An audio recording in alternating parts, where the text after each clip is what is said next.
La croix, mes bien-aimés, n'a jamais eu d'autre but que de faire de Jésus-Christ notre tout.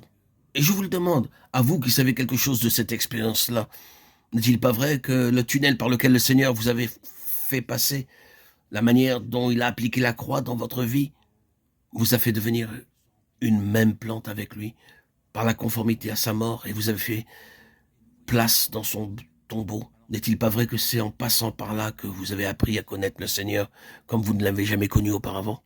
Et que c'est par ce chemin-là qu'il vous est devenu 100 fois, 1000 fois plus précieux? N'est-ce pas justement à cause de tout cela qu'il est maintenant pour vous ce qu'il est? C'est par le chemin de la croix que le Seigneur Jésus devient notre tout. Nous savons bien que notre principal ennemi, c'est nous-mêmes, notre chair. Cette chair, elle ne nous donne aucun repos, aucune paix, aucune satisfaction, pas de bonheur de son côté. Elle nous obsède, elle nous encombre, elle se pavane à travers notre chemin et nous enlève toute la joie de vivre ce mois cruel. Oh, comme il se débat, dit un cantique. Que faut-il donc en faire? Ce qu'il faut en faire, mais par la croix, nous sommes délivrés de nous-mêmes. Non seulement de nos péchés, mais de nous-mêmes. Et délivrés de nous-mêmes, nous sommes livrés à Christ. Et il grandit, lui, de tout ce que nous diminuons. Processus douloureux, mais dénouement béni.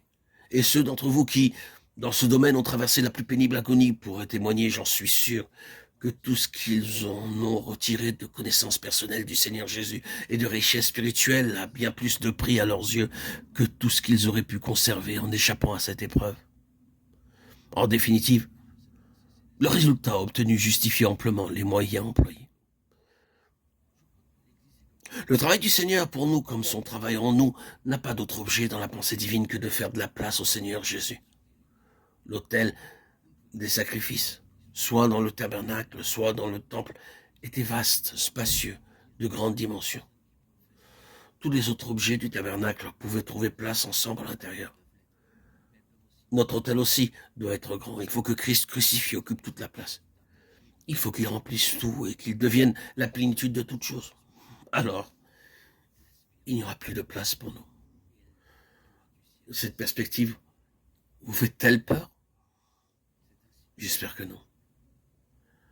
Ne chantons-nous pas avec joie, pour toujours en ta présence, je serai semblable à toi?